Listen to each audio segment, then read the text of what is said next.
compensation expectations, how to answer those questions, as well as discussing how to get your leverage set up. I was a recruiter at Microsoft and at Amazon. And then I started getting into negotiation and built a company with Colin called Valued. Thanks, Annie. I am a product leader. I've been a senior product director at companies like Patreon, Noom, Udacity. But before that, born and raised in Toronto, Canada. Tech is actually my second career. I was a metal musician for a while after studying biochemistry. So taken lots of turns in my career, but for the last 15 or so years, I've been a product leader. And I've been on both sides of the hiring and negotiation game, from IC to executive. And I have a few different points of view here that can hopefully be helpful to everybody. Our mission right now is to make sure that everybody is confident when they go into these negotiations, make good offer decisions, and really feel valued in your next role so you can do your best work. Absolutely. Yeah. And who would know that the musician to tech to negotiator pipeline exists, right? But we're living proof of it. Let's talk about it. Why should you negotiate? Should you even negotiate? Drop your answers in the chat. Come off mute if you feel so inclined. Why do you think it's important to negotiate? Some folks out there will tell you shouldn't even bother. When you're faced with that sort of response, what do you typically think about?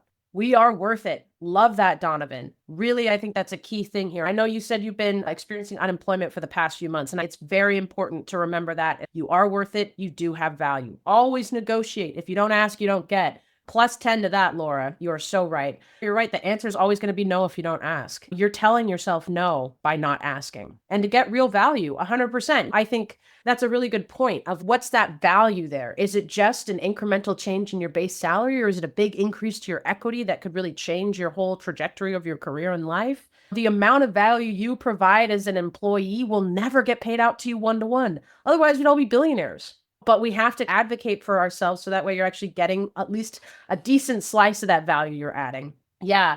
And you're generally offered the lower end of the range without negotiating. Squeaky wheel gets more grease. Yes. It is hard right now to negotiate because LinkedIn jobs can be oversaturated. When you see those LinkedIn job application numbers of like X number of people have applied, those are not super reliable numbers because that's just a click-through rate. It's not actually showing, especially if they have an external link to apply, it's really not an accurate number. So don't let that freak you out. Still throw your hat in the ring. Let's talk about why we should negotiate. First of all, negotiations begin on the job application. Throw a hand up in your video if you've ever seen a job application that says, what comp expectations do you have? I know I have 100%. It's crazy how common that is. And it's a red asterisk field. You can't even get past it. Especially as folks were talking in the chat, it is a tough market. But now more than ever, you need to advocate for yourself. What if you started a new company you're excited about, and then 6 months later they lay you off and you never discuss severance with them? What's going to happen with your family? You need to make sure that you're protecting yourself in those situations, right?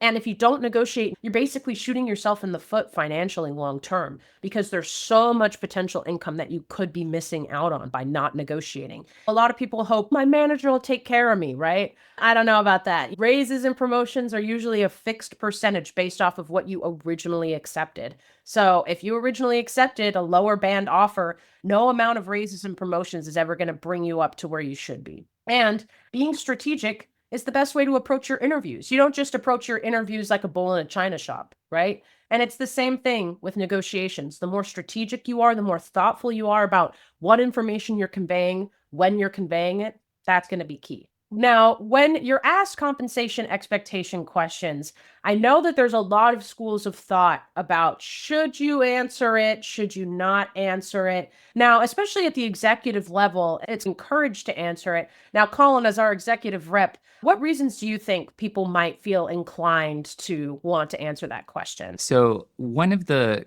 key things that I hear from people when they say, when they ask me the salary expectations, why don't I just answer? One of them is we don't want to waste each other's time, right? And this is something you hear from recruiters and definitely in good faith that they're thinking about this. And from candidates, they're like, I'm going to tell them the compensation expectations because if it's too low, then I'm not going to waste my time going through this journey. And we'll talk a little bit later about why that's actually a myth and why I've seen some of the best outcomes and job offers come from times when if you had asked that question up front, you actually would have eliminated a potentially great role. The second reason that people might not answer that question is because they feel pressured into it. They're not going to push me through to the next round. The recruiter is giving me a hard time. They're saying, we just can't move forward if you don't give us the comp expectations. And third is because people think that their value is lower than it actually is. When I was going into negotiate my first leadership negotiation for a new job, an executive recruiter was talking to me about a VP position, and they asked me my comp expectation. I was like, all right, I'm going to highball myself. I have all this data from behind the scenes about what my market value might be. And it was 2.5 times my previous total compensation. So I'm like, there's no way that this is below what they were asking. And I said the number, and I could just hear it in her voice and see it in her face, the disappointment, because she was like, this person might be actually too junior for this role if they're asking for that low a compensation. And I'm talking very high 6 figures, right? But I almost eliminated myself from that role, and I had to dig myself out of it. And then the third reason that someone might not answer a question is because they don't want to get into a tough relationship with the recruiter.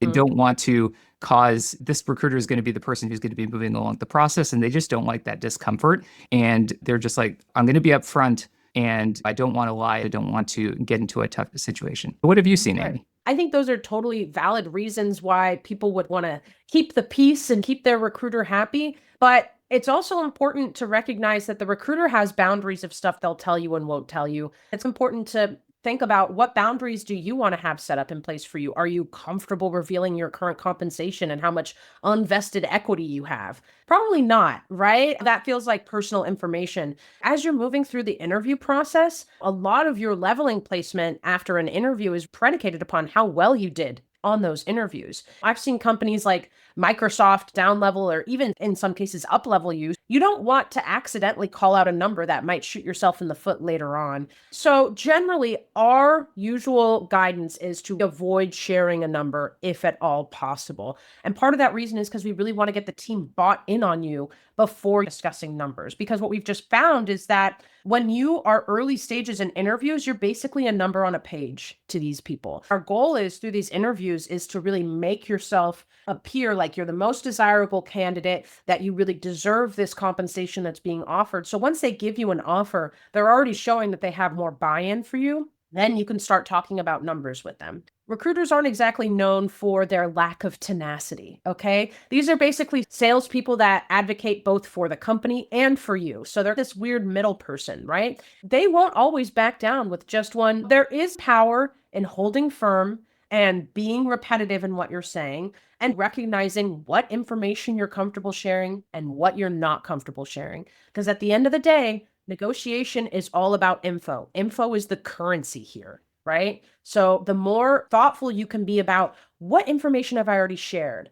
Now, how does that reflect on me in the future? Interesting. Now, that might not be a flattering narrative for me. How can I change that moving forward?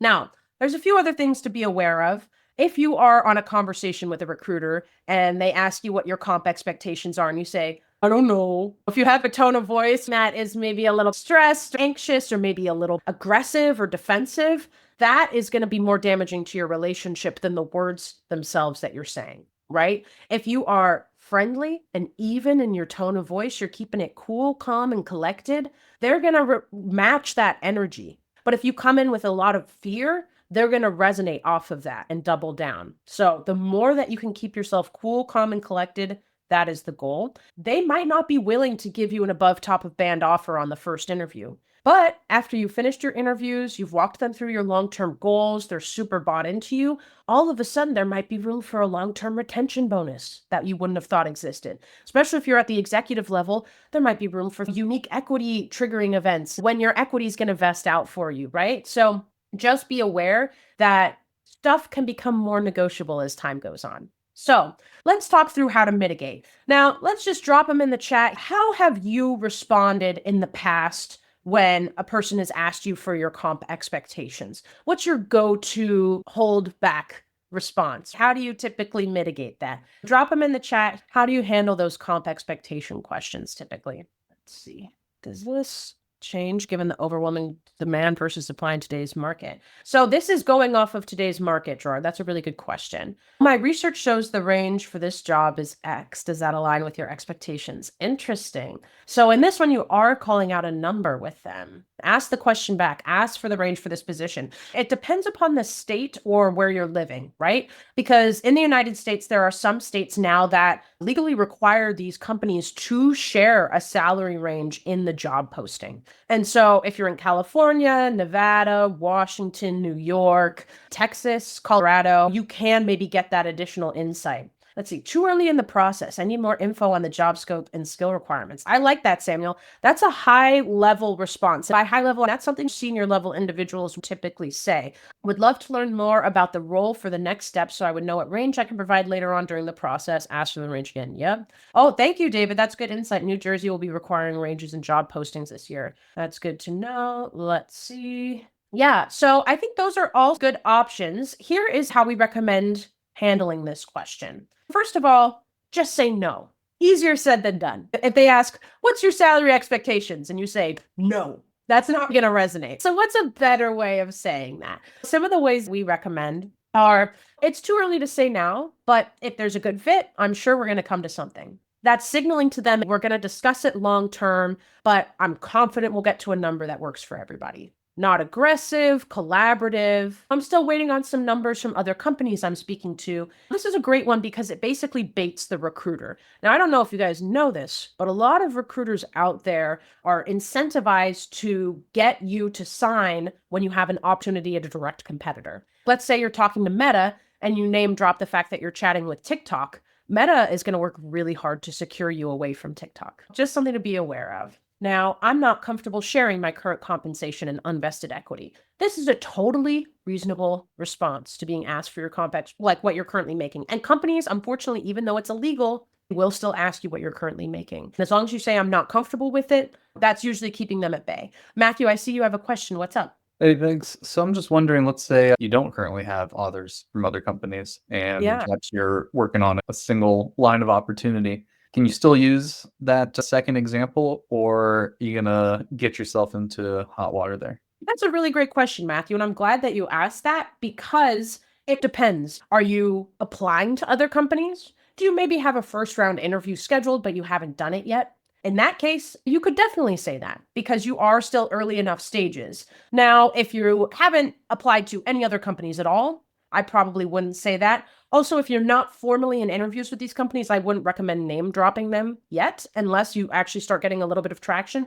We want to avoid being overtly dishonest if we can, but I think it's pretty reasonable to shoot off applications to 5 or 10 companies, hear back from one of them and say, I'm still waiting on some information from some of the other companies. You are waiting on information from those other companies, right? You just haven't heard back from them yet. Yeah. So this is a good one, right? We always say you should never be dishonest, but there is truth in some of the things that you're going to be saying here. If you're saying, I'm still waiting on other numbers, you would rephrase that to be just more accurate to your situation. For example, I had a negotiation client who was negotiating for an offer. They did not even start interviewing at other places or applying, but they knew if they went on the market, because this was an inbound opportunity. That's the most common situation. Someone comes into your inbox, they're saying, hey, let's talk to you. You're in that first conversation. You don't have anything lined up. You may not have even actively job searched yet. They knew that if they went on the market, the types of roles that they might be going to, they knew that they were going to be able to get higher compensation if they did an active thing. And so they said that you're one of the first companies I'm talking to. I'm early in the process. So can we sync once I have more context about my other opportunities and more about this role?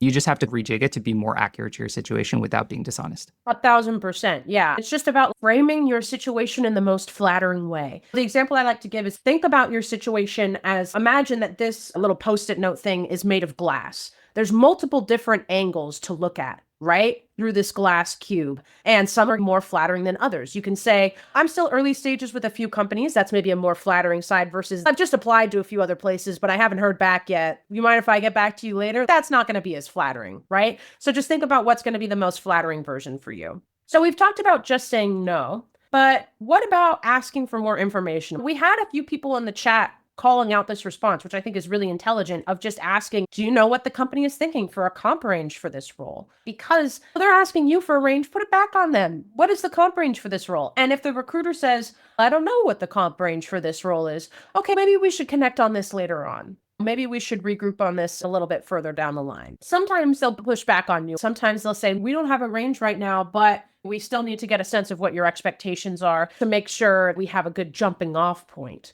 I would say something like, I appreciate you trying to find the best opportunity for me, but I need to get a better sense of the scope of this position before I can call out a number, which, especially depending upon your level, is pretty reasonable, right? A lot of times, the stakeholders that you're going to be interacting with, even the level of the position, is really impactful upon what the compensation is going to be, right? Another great way to ask for more information is, what's a typical comp structure look like here? Even if you are looking at FAANG, all FAANG companies to a certain extent have different compensation structures. Like you look at Amazon, they have a year 1 and year 2 signing bonus. Not every other company has that. You look at TikTok, they have a funky equity vesting schedule. Excuse me. So there's a lot of different options and things to be aware of when you're having these conversations. And just asking for that information can be a great way to delay the conversation. And once they share that, you can say something like, oh, okay, interesting. Yeah, that gives me a lot to think about. Do you mind if we reconvene later now that I've got a better sense of this comp structure? Another example is giving concessionary information.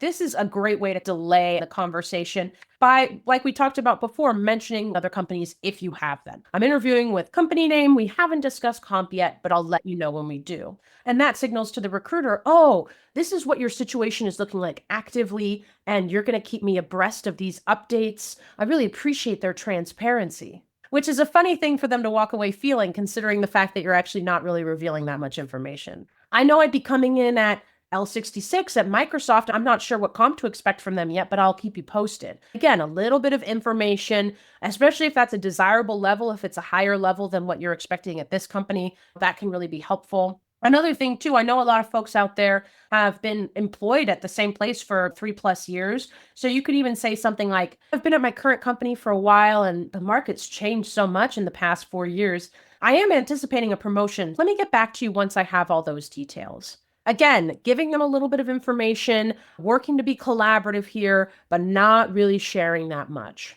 Now, we're going to do a little live activity. Now that we've had some back and forth, we've had some examples of what to say, what not to say. I'm going to have whomever wants to do this, raise your hand, and we'll have a little live mock negotiation with myself acting as the recruiter. Then we can practice how to handle these, what comp expectations do you have questions. So if anybody wants to volunteer, feel free to hop off mute and we can dive in. You got a shy group today. That's okay. All right. Annie, I can do it.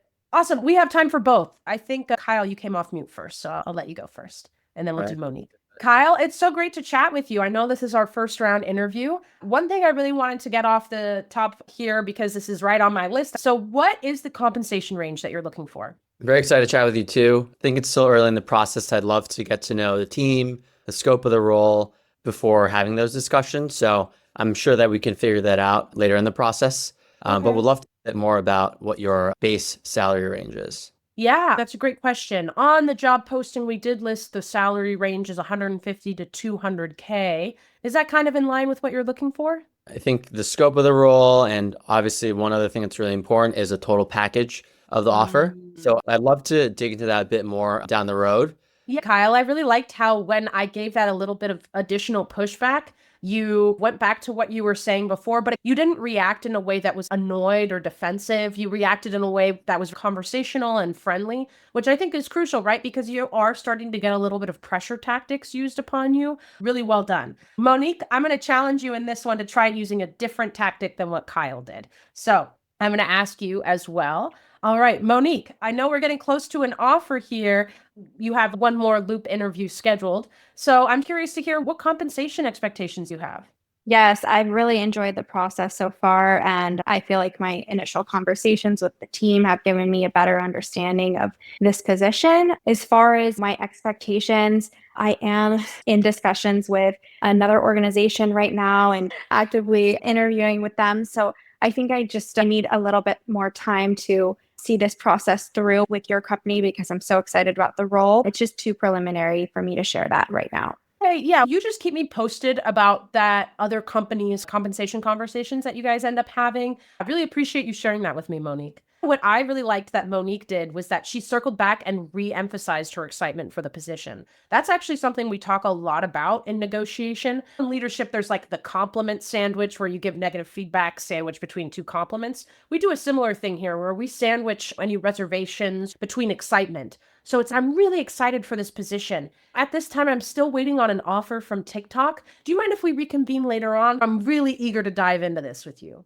And just by emphasizing that excitement, that's really going to get them motivated to work with you, because a recruiter doesn't want to keep you moving forward in the process if they don't think you're ever going to sign. So, Yeah. great job, guys. Really appreciate you stepping out and doing that exercise with me. I know it's a little bit awkward to do in front of strangers, but I think you both killed it. Your tone of voice was super friendly and lovely. Wonderful job, guys. Okay. Now, Yeah. go ahead, Colin. Yeah, we got some questions waiting for the next break, so I think this is a good stopping point. By the Sure. way, thank you all for jumping on. And I think by the end, we're going to go into some of the tougher versions of that conversation, and I'm sure you'll all have questions about that. But this will take care of probably 80% of the situations in our experience. The one question that came up a couple of times is, how firm is the range that the recruiter may share with you, either on the job description or in the actual call? What a great question. There's two philosophies to a range in a job posting. There's what we call the Netflix philosophy, which is where it's like a malicious compliance of posting the range, where they're doing it to fulfill the law, but they don't really want to. For a generic SWE posting, they'll say the range is 80K to 800K. Great. That narrows it down, right? It's pretty much undecipherable. And then there's the more common range that we see, which is typically the lower 2/3 of the range. So let's be real here for a second. Why would any company voluntarily tell you the top of the band? They just wouldn't. Usually, it's pretty safe to assume there's anywhere from 25 to 30K additional on that base salary range they list. If you're looking at a job posting and it's about 50K shy of what you're hoping to make from a base salary perspective, I wouldn't say it's super probable you could get there. But if it's 25 to 30K shy from what you're looking for, there's a decent chance you could get to that amount. And let's see, were there other questions here? Yeah, someone asked, how can we negotiate a higher range than what the company posted? And before, by the way, we're going to have 2 more lightning lessons. We'll talk a bit about them later and send you links to them this week. There's many steps to a negotiation nuances. So we're just tackling the salary expectations question, the first recruiter call here. But on Monday, we're going to be doing a lightning lesson for free on how to negotiate with startups. I'm going to be leading that one because I've spent most of my career in startups. And Annie is going to be leading one on Thursday about how to negotiate with big tech. Annie has been at Microsoft. Amazon has negotiated 300 plus offer or 250 plus negotiations with tech professionals from FAANG all the way down to startups. We'll go much more in depth then. And even if you can't attend, definitely recommend signing up so that you get the recording sent to you the next day. A follow-up to the previous question about the salary range. One is that when you have a salary band for a role, it goes from the lowest that you could possibly pay for that role to the most that you would want to pay for someone who's been in that role for several years. Within that salary band, it's usually cut up into 2 or 3 sections. And the lower third of the band is usually what they call what the new hire band, right? Or the target band. And it depends on their compensation philosophy. Some people want to have a compensation philosophy internally, if you talk to the CFO or the comp committee, of a 25th percentile of the market or 50th percentile. But what they always do is whatever they post on the range on the site or what they tell you in person is usually the first half or the first third of the total salary band that you could get for that role. Now, if they are very adamant that this is the strict band, this is all the budget they get, they might be sincere, but it doesn't mean you can't negotiate more. What it means is that you're just going to need to get an exception to negotiate more, which is one of the most common things that happens in a negotiation. And so they are not fully telling you the whole truth. They're withholding that other part. Some of them, if they're a less experienced recruiter, might not know that exception is even possible. And that's why you don't try to negotiate at the beginning. You try to negotiate when your value is the highest and when you have the whole team and the whole sense of how to do negotiation at the end. Your goal for this conversation at the beginning of the recruiter call is to move to the next level of the process. And we'll talk a little bit about if they give you more pushback later, but great questions. Yeah. And I'm just going to get this one last question from Priyanka because I see you've got your hand raised. Yeah, thank you, Annie. And I really appreciated, first of all, your philosophy on calling out Netflix on their comp ranges because it is so bizarre from $200 to $1 million. But like talking about places where think of like Microsoft, where the comp range is pretty tight, right? And you mentioned that even there is a scope for say 20, 25K upwards of that. Yeah. Do you set that? Do you see that expectation with the recruiter like in the prelim conversations, or do you wait until the end to have that So- conversation? I would wait till the end, honestly. At this point, you don't want to price yourself out of the opportunity. And what we're seeing right now, because it is such an aggressive market, that we can't really afford to call out too high of a number too early, you could risk not moving forward. If they push you really hard to give a reaction on the range, sometimes I will guide folks, if it's like maybe 25 to 10K shy of what they're hoping for, to just give a signal. The range is aligned with what I'm looking for, but let's discuss further later on. So it's planting that seed for later. Vishali, I see your question. I just want to make sure we're getting through content. We are going to have some time for questions at the end. So please hold on to your question and we'll get to it a little bit later. Thank you so much for your patience. So let's get into finding your market value. We've talked a little bit about how to react if you're being asked, but what if you actually want to know what your market value is? What if you as an individual are trying to figure out what compensation actually makes sense for me? So there's a few different paths to go down here. My number one recommendation to you all is to talk to your title peers. Reach out to people who have the exact same title as you, who are at very similar size companies, if not the same company as you. Now, don't do this in front of your HR rep. They don't like you doing this, but it is in your best interest to do. Asking about other people's compensation is awkward, but to be honest, it's the best way for you to understand if you're coming in below pay parity with everybody else. I have seen before people get major context about, oh, wow, I'm coming in drastically lower than my colleagues. I was working with someone recently at Apple who discovered they were in the bottom third of the band compared to their coworkers. They've been at Apple for 15 years and were unable to get back up to pay parity, even with all the raises and promotions they had gotten. Talk to your peers, get that context from them. Sometimes if you're willing to share, they'll be willing to share. Depending upon your level, another resource can be executive recruiter surveys, like the Riviera Compensation Report. That is a free report that has a ton of great context about different salary ranges, equity percentages, things like that for executives. Depending on the startup size, do they have everywhere from Series A to E, right? So there's a lot of context in there. Also, you can talk to executive recruiters directly and see what their feedback is. I know Colin in the past has asked an executive recruiter for some comp data, and they gave him a massive packet of information. So just let them tell you no. Ask and see what they can give you. And then Pave is a great one. Pave is a paid to use one,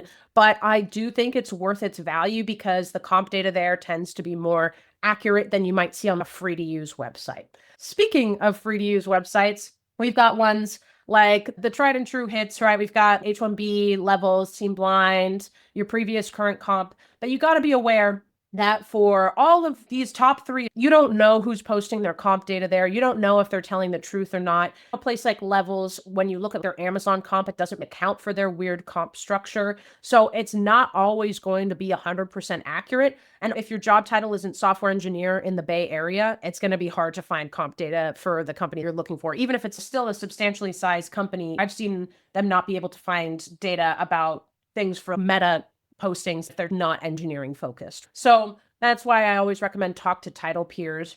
And then previous and current compensation, Colin's anecdote before about trying to go off of his previous comp is insight enough as to why we don't always want to go off of that. So now we were talking earlier about what if you don't have leverage? I was curious, has anybody here ever tried to counter a big public company's offer with a startup offer? Or tried to counter a startup's offer with a big company offer, like a FAANG offer? Drop it in the chat if you have. Would love to hear how that went down. I'll give people a moment to do that. Let's see. Europe-based folks, this stuff is comparable. Like a lot of the tools are transferable. I've done a lot of negotiations in Europe. I've pretty much done negotiations all over the world. But yes, you countered late-stage startup offer with a FAANG offer. How did that go, Kyle? Did they respond positively to that? Were they able to match it? They significantly increased the base salary and also the equity. So I guess it did work. It's a little hard to compare equity versus RSUs, but Right. they came in slightly under the offer, which is pretty good. The big company. Yeah, I think that makes sense, right?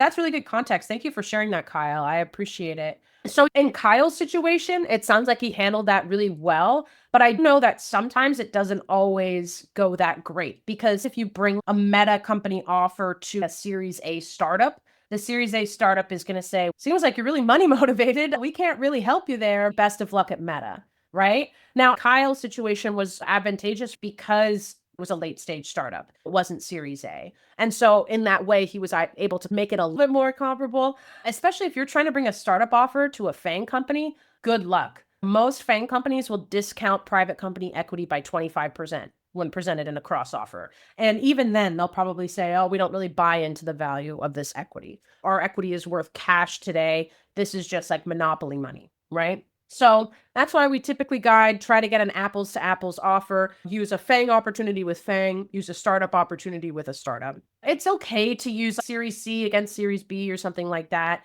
or late stage like TikTok or something like that with FAANG. Yeah, go ahead, Colin. Yeah, I just wanted to give a couple examples here, right? Because there's always nuance to all these topics, right? This is why I'm like 10 years into learning how to negotiate, and I'm still learning new things all the time. Right. But there's a few dimensions in which roles can be comparable, right? So one is the very basic one. Is it FAANG versus FAANG? Is it public versus public? Is it startup versus startup?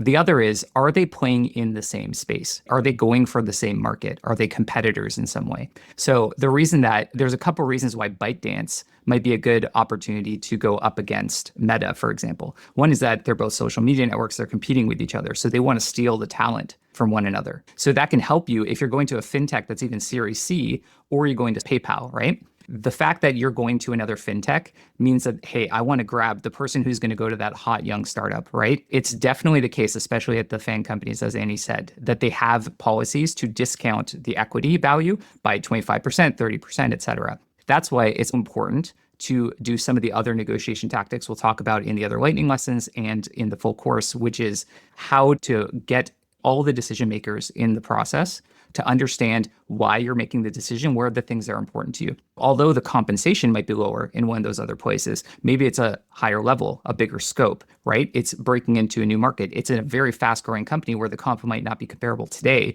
but it might be comparable later. And so even though they might have these policies about the numbers not being perfectly the same, we'll talk a lot about other ways to get negotiations to be very successful, even with these big tech companies, if you're in talks earlier. Best practice, try and get FAANG for FAANG, Series D for Series D, or like social media for social media, that type of thing. 100%. Yeah, I think that's really great insight, Colin. Now, I know we're getting a little bit close on time. I want to make sure I'm getting through as much content as I can and getting through questions too. So we're just going to quickly breeze through these next couple slides. If you have no leverage, don't worry. There are ways to get leverage. We're going to be talking about this, like Colin said, a lot more in depth in our course, as well as some of the other lightning lessons. Obviously, you guys know the drill. Referrals, recruiter reach outs, those are going to be really strong for you here. And just remember, you do not need to have two offers in hand to leverage them against each other. In a lot of cases, you can use the phrase, I'm in consideration for a position at, and that could mean you've just applied. It could mean that you're close to an offer. It could mean that you've just completed your first round of interviews.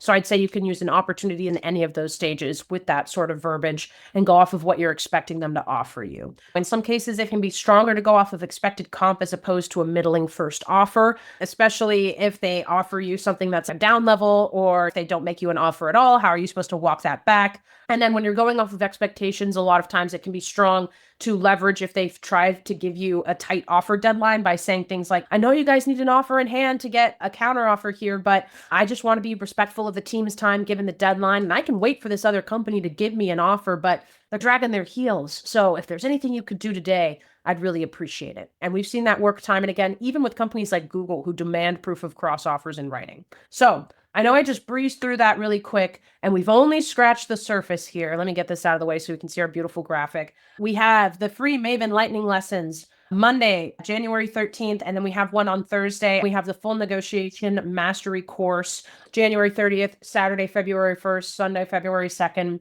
we're going to have some optional office hours. Mo is putting in the chat the links to where you can get access to those lightning lessons and to the course as well. Please take a look. And now let's talk your negotiations and any Q&A that you might have. I really appreciate, again, you guys taking your time out on a Saturday to hang out with us and talk negotiation. So I know that there was a few questions. I know one person specifically had their hand up earlier. I don't know if that person is still here, but I would love to give them priority if they had a question. Colin, go ahead. There's lots of questions in the chat. I think we're going to stay on until we get to pretty much all the questions. The recording will be available after, so feel free to. But if you want to say your question live, definitely raise your hand. Vali? Hi. So one of my question was that how much of negotiation power you have if you are between jobs? And the second question is what happens when the recruiter asks that is there any figure in your mind that if we don't meet that minimum, it's not even worth progressing further? If they ask you what's the absolute minimum you would accept, I think some strategies we discussed earlier could still be usable. That's a fair question.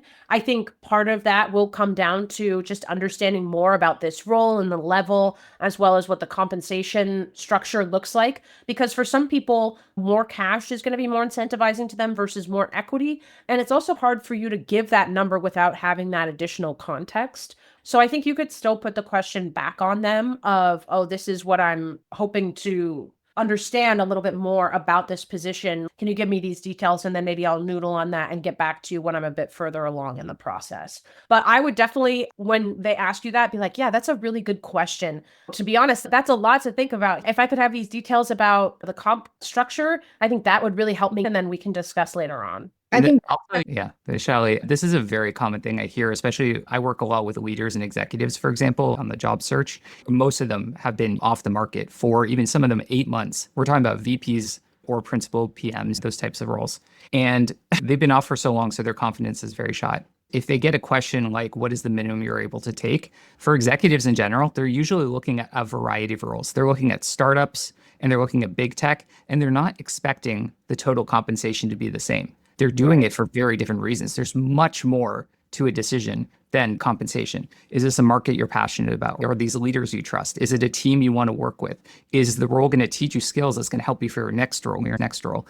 Is the equity having upside? Are you willing to take on that risk? Is the company doing well? Right? Is it a brand you want your profile? There's just so much that goes into it. And you can genuinely say, in that recruiting conversation, there's so much more that goes into it than just compensation. And so you're asking me the minimum, but I really need to be able to see whether this is the right role for me for the next step of my career. That's usually one of the best things to say to get past that question and divert it so you're not looking like you're just about compensation, but at the same time, you're also not agreeing to a very low number. Yeah, yeah, I definitely agree with that. Awesome. And then could you repeat your first half of that question, Vishali? Because I don't think I got to that one. the first half of the question was how much leverage you have in your In between jobs. Yeah. Super fair question. The strongest leverage you can have is internal leverage. That doesn't mean leverage at your current company. That means what company you're talking to. How much does that hiring manager like you? How much is that recruiter bought into you? How much does the skip manager like you? When we do our main course and our other lightning lessons, we're going to dig into how to build that internal leverage. You can successfully negotiate a job offer without external leverage if you do a great job of selling yourself to the company. I would highly recommend checking out our course as well as our other lightning lessons for more insight. All right. Anchor was next. I just wanted to let them go. Thank you, Annie and Colin, for such a wonderful session. Love it so far. Honestly, this session is a blessing for me because I'm kickstarting a new negotiation coming week. Really lucky in that sense. Now, the question is that I'm currently working as a manager in my current organization, and in interview with this company, they're offering double of what I earn right now. Okay. Nice. Now, caveat is that in the past, I've been in the same complaint. So it's not a new complaint, but because of the market situation, I had to take a cut back. Mhm. Now, when I initially started the conversation with the HR, they came up with a number, let's say 200K. And they're like, are you okay with that? Given I don't really want to give up. I'm like, okay, yeah, let's go ahead. I've been to 3 interview rounds with CEO, director, and CIO. I know that CEO and director are rooting for me. The Mhm. CIO is like 85% there for me. So there's not going to be pushback from him. So I'm just wondering, should I negotiate or simply just accept because it's double of what I earn today? Or what should be approach? Especially the Yeah. market is really bad right now. So I really don't want to give up, but at the same time, I don't want to be like having the short end of the pay Yeah. range. And I think that's a very fair question. You have this opportunity that's looking so desirable from a comp perspective. You don't want to alienate the relationship. So you're thinking, is it even worth it to negotiate? My answer is always going to be yes. I think that you should ask. If you ask in a really thoughtful and cognizant way where you're being collaborative with the team, where you're not saying, give me this or I'm walking away, where you're going off of, hey, I'm really excited about this opportunity. If you guys could get to this, I'm going to sign right now. Like using that kind of verbiage. And also, if they're saying things like, there's absolutely no way we can do blah, blah, blah, if they're pushing back super aggressively, not letting you have any chance of moving on this, then you can back down. Then you can say, okay, no worries. Then you at least tried. But I think it's always in your best interest to ask. And as long as you ask in a respectful way, the worst thing that they can do is say no. Okay. Great question. And initially at the beginning of this call with the recruiter, they asked, are you okay with this 200K comp range? There's not exactly a range, so he gave 200K. And okay, so doesn't it look back on me if I'm going back on my words and not trying to negotiate? It's all about portraying your situation, right? Your Yeah. situation has changed. At that time, it did make sense. Now, especially if you have another opportunity on the horizon, you could say something like, I really like my current company and I wasn't planning on making a hop. To justify walking away, if we could get to this, I'd be excited to sign. So there's definitely a path forward. Great questions, Anchor. Go ahead, Todd. That's What's your wonderful. question? Thank you. Colin, Annie, you guys are fantastic. Thank you for hosting. Does most of this advice around not sharing apply for external recruiters as well? Yes, I would guide towards yes. You should try to avoid if possible. So I guess it depends. There are two types of external recruiters. There are contingent, and it depends also on your level and seniority, how they're going to handle it and how you're going to be able to respond to it. So maybe I can hear, which type of external recruiter are you talking about? I'm looking for a product leadership role. I don't know for sure if they're contingent or retained. Are these executive recruiters? Yes. So you're talking about director plus positions. Okay. Work with those tons. Lots of friends have done podcast episodes. I've talked to literally hundreds of them. I wrote a really good set of 2 articles on demystifying what executive recruiting is about. One is called the Tech Executive Job Search Playbook on the Top Tech newsletter, and then one with Akash Gupta, who has one of the biggest product newsletters, and that is on the product leadership job search. So I recommend those. In terms of executive recruiters,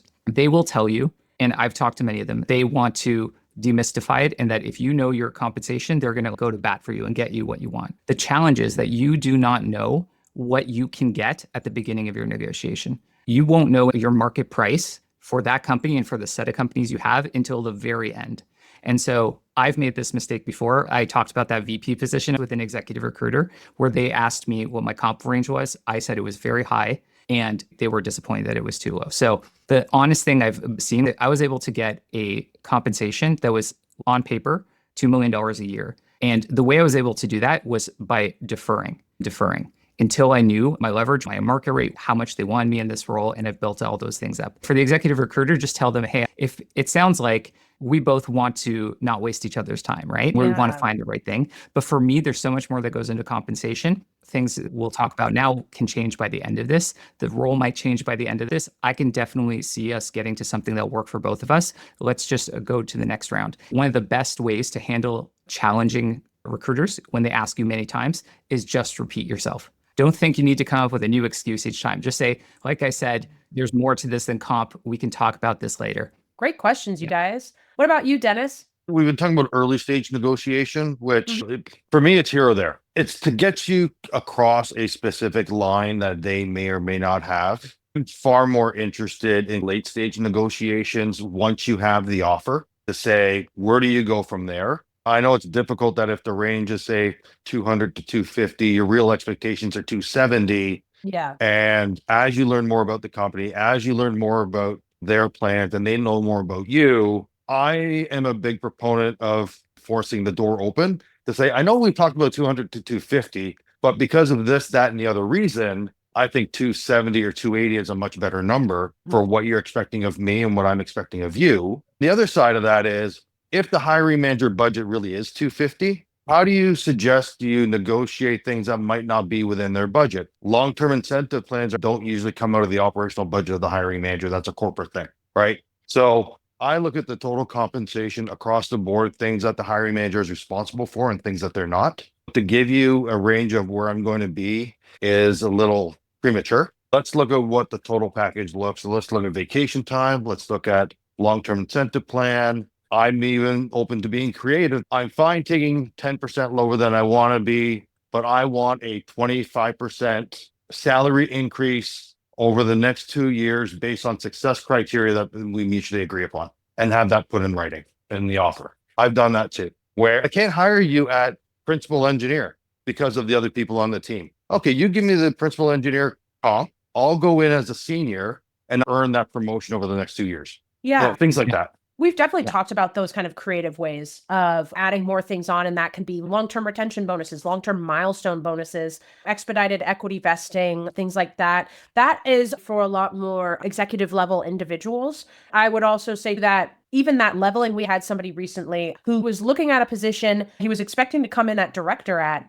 and they placed him at senior through a very strategic up-leveling process by selling the value to the future manager, emphasizing the fact that they needed the stakeholder buy-in that a director title would have and that senior just wouldn't provide.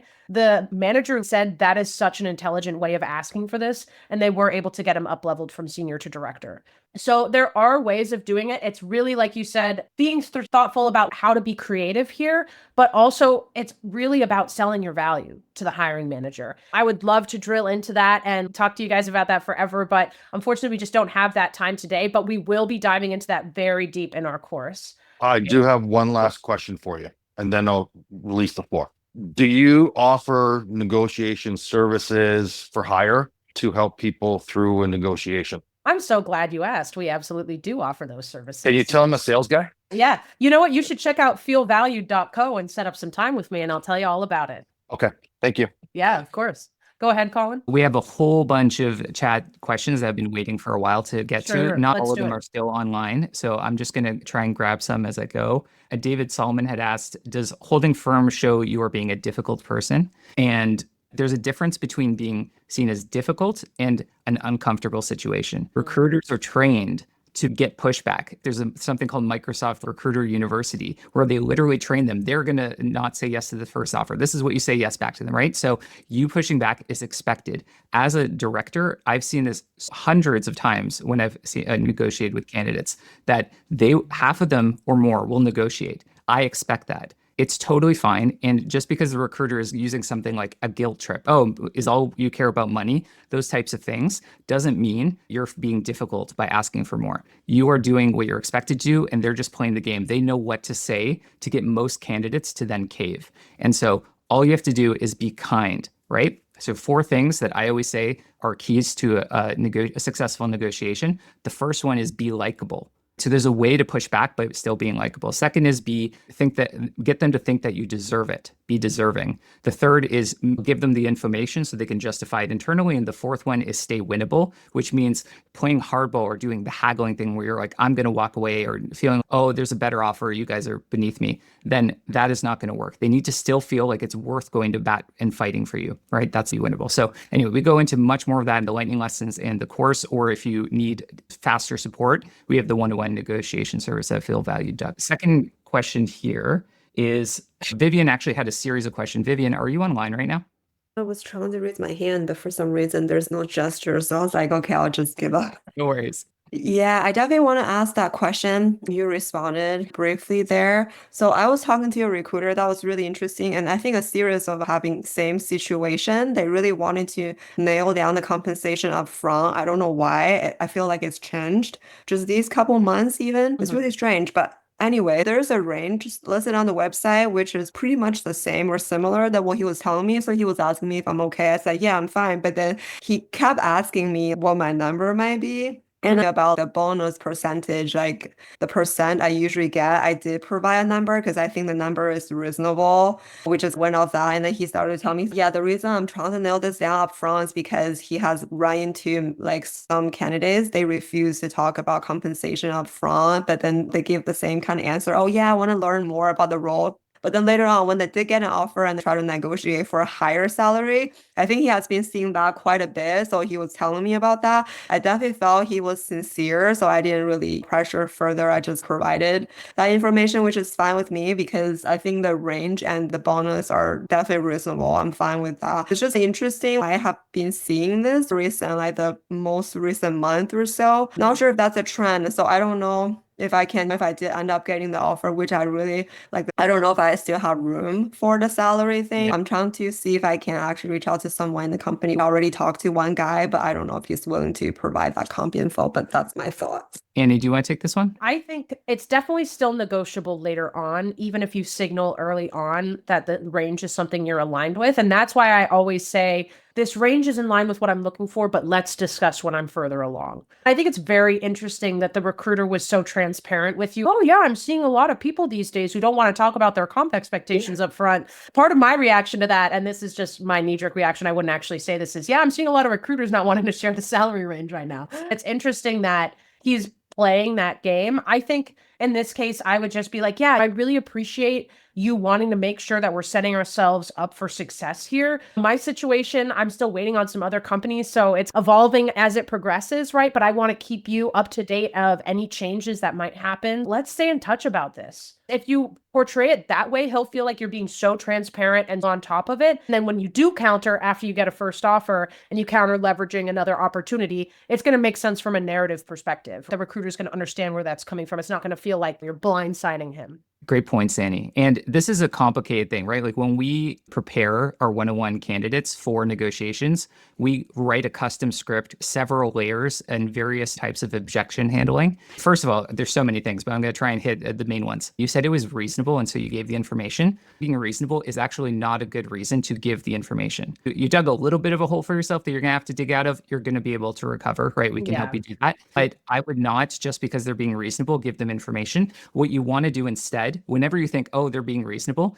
think, I want to sympathize with them. I want to empathize with them. And there's a couple ways to do that. One of them is mirroring and one of them is labeling. If you label what they're saying, you says, it seems, I get where you're coming from. It seems you're worried that we're not going to be able to come to the right situation in the end. You're just making sure that we're not wasting each other's time, right? And then you're diffusing that, right? You're saying, I'm on the same page, but the reality for my situation is that so many things can change between then and now, but I'm going to be sure. But it also means that I don't want to ever surprise you. So I'm going to keep you up to date with my other processes and if anything ever changes, so you're not surprised.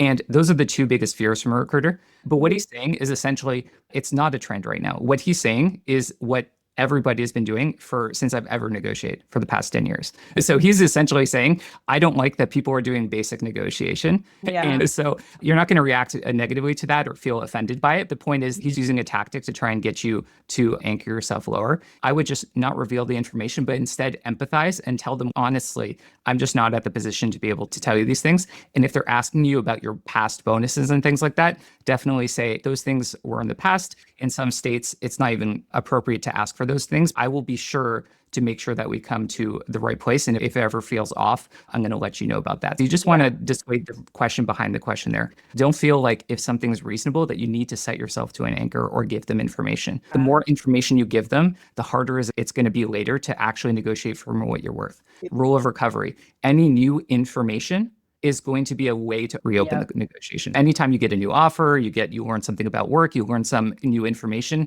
great thing talking to the other employees, that is a new way to reopen the negotiation.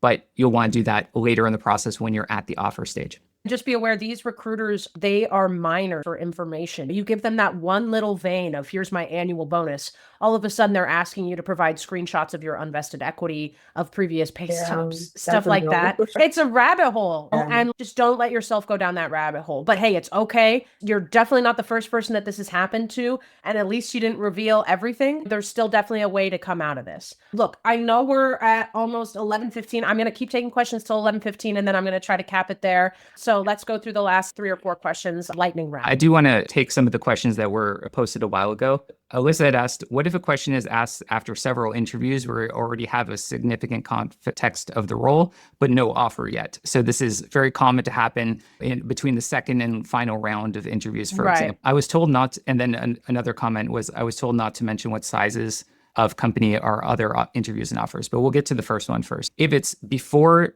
the offer call and they haven't told you yet that they're giving an offer, it's between interviews, how would you handle that, Annie? Yeah, and that's one of the reasons why in the mock negotiations I did earlier, I had one that was set early stages and one set more in those stages. That question can come up then. My general guidance is to try to leverage other opportunities to give that concessionary information, to ask questions about, hey, what does the comp structure typically look like? Okay, that's interesting. Yeah, let's discuss further once I've wrapped up interviews, because there's a chance that your leveling placement hasn't been finalized yet. Still try to defer that question if you can, but maybe don't lean on, I need more info on the scope of the role. And then with regards to the other question, can you restate that one, Colin? Yeah, I was told not to mention what sizes of companies or other interviews and offers throughout the process.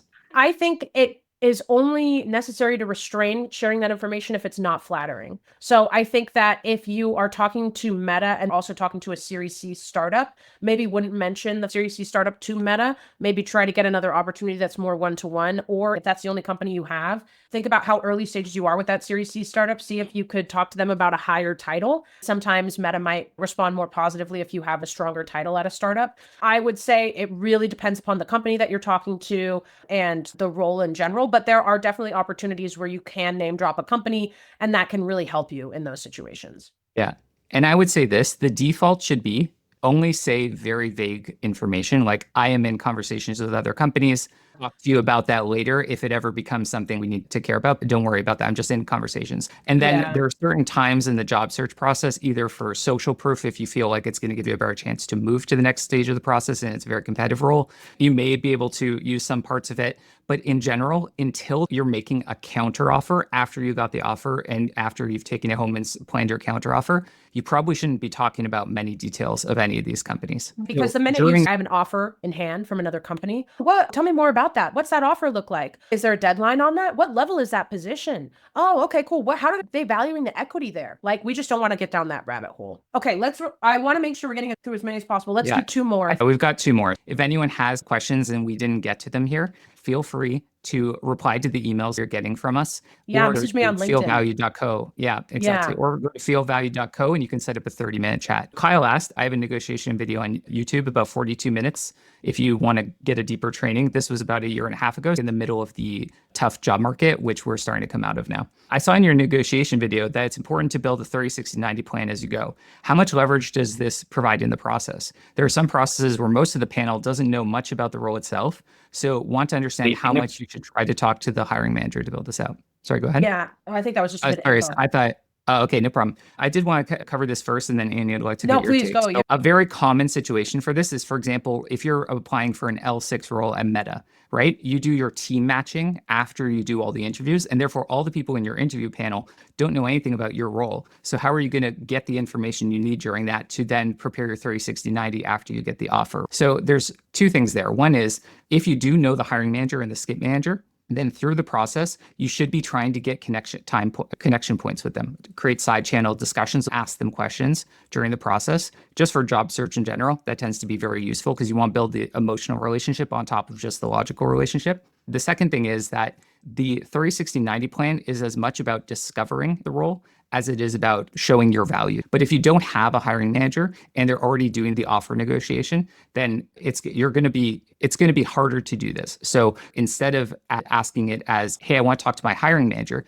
you say, I want to talk to someone at a skip level position or a kind of manager position, so I can understand more about what the type of role is, what this kind of team is going to be, someone who's not the recruiter, who you can go deeper with on what it's like to work at that company. If you can't do that, then you wait until the team matching stage to do the 30-60-90. If you need to get the offer like already settled before you get to team matching, then you're going to have to do it with someone who's not on your organization. So it's a little bit trickier, but it still can be done. And if you don't have a lot of context about the role because everyone you interviewed with was not in your team, and now you're going to that hiring manager 30-60-90 conversation, most of the document will be discovery questions and assumptions that you want to check with that hiring manager, tying it back to your past experience, saying like, in my past role, it was kind of like this. I assume for this role, it's going to be this. Let's discuss this. And it's more of a clarifying document so they can have the conversation with you. And in that conversation, they're going to say, this role has this impact. And for me, I will say, okay, great. So this role has this impact. And that's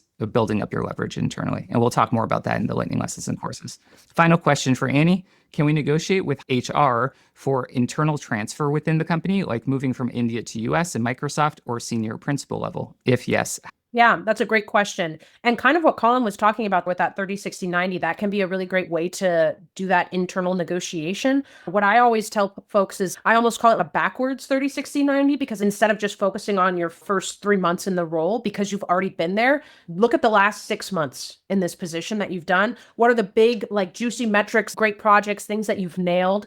highlight that impact and then how that is going to move forward into the next few months of you being in this new position. And again, trying to weave in stuff about I'll have the most impact if I'm in Redmond for this versus I'll need to be in India for it, right? So I think if you can weave that in, that can be a great way of doing it. I've done this many times for promotions and raises, and managers respond extremely positively to this because your manager is heads down busy with 1,000 different things. They don't have time to sit down and think about your highlight reel for the year. That's your job, right? Sit down, do that highlight reel for them, present it to them, and then it's going to be an easy lift for them to go and advocate for you. I'll give you a couple of recent examples, one successful one and one unsuccessful one. The person who told me their unsuccessful story, they were at Adobe. They were transferring from one role to a different role. Remember, whenever a company says they have a policy not to negotiate, for example, an internal transfer for a function change, it's the default position. What they failed to do in that case is they failed to go to both their hiring manager, their new hiring manager at the new role, and the executive who's going to be able to get the exception to build their case before they made the ask, and therefore they got rejected for the ask. They didn't lose the role, but they got rejected. The second person who was more successful, and it was actually for an India to US transfer, is they essentially just use the fact that they're moving locations and all of the conversations they had with the employees who are in those kind of roles, all the information they get online about market data to internally secure for themselves the fact that they can negotiate. And then they went through that same internal leverage building thing, asked the questions about where the ranges for the role internally, and they did the same kind of process throughout it. Even if you hear the policy is that you're going to be set at this type of thing, then that just means you're going to need to get an exception from someone higher up. You're going to have to build your case with those people, and you want to hear no directly from the mouth of the VP or the senior director, whoever it is that's the skip level manager,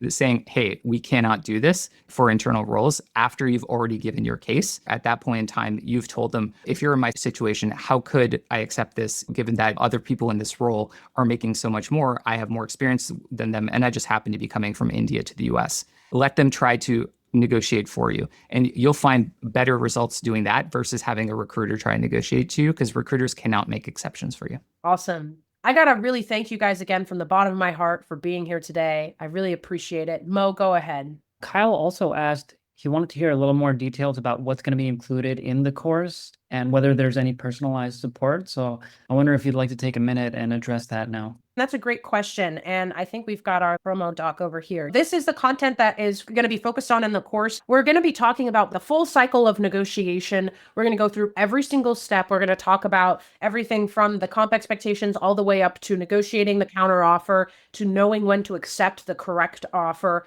We're going to give you the exact verbiage that you want to use on those conversations. We're going to do live mock negotiations with me. And here's the deal, guys. I have been on hundreds of these calls. I know how these folks talk. I know how they tend to handle these dialogues. So you'll get that live mock negotiation experience. You will get a chance to practice with your peers, get feedback from them. We are going to dig into company specifics too. I know some people were asking about Google getting cross offers in writing. We'll have some info in there about how to mitigate things like that. Some more of the technical stuff, as well as just a lot of opportunity to get your hands dirty here, because I think the best negotiation practice is just doing it, right? Get out there, get comfortable doing it. Yeah. So in terms of the interactive piece, there's actually two great opportunities. So one is we're going to have 2 group office hours with Q&A and live practice, as Annie said, but we're also going to offer a one-on-one personalized coaching call with Annie or myself, depending on your level. If you're more of an executive, I will take the call. If you're going, depending on your availability and who's available between Annie and I, you're going to be able to get a call with one or the other of us. And during that call, we'll be able to do a high-level strategy review or answer any specific questions you have about your negotiation. So there will be that, but you'll find that most of the learning you're going to get is in that group discussion where we're talking through many people's cases. You're going to be able to learn from them, and you're going to be able to ask your own questions. And use that link that Mo dropped in the chat, because that's $200 off the course, okay? You guys, what a privilege, what a pleasure to get to work with you all today. I really appreciate you taking the time, hanging out with us for 30 plus minutes after the lightning lesson is over. I know there are some of you out there who maybe are in between jobs right now, who are experiencing a little bit of anxiety, of stress getting in your head. Don't get in your head. You guys have got this. There is a lid for every pot. There is a job out there for you. It's just about finding that right path and setting yourself up for success. I was laid off and unemployed for 8 months in 2023, and that was a very brutal time. I wish during that time there had been people that I could have talked to get my head back on straight. So if you're ever feeling really stressed and not sure how to move forward in your job search, go to feelvalued.co, set up time with me. I will chat with you, give you 30 minutes of my time for free. Make sure you walk away feeling confident. Okay.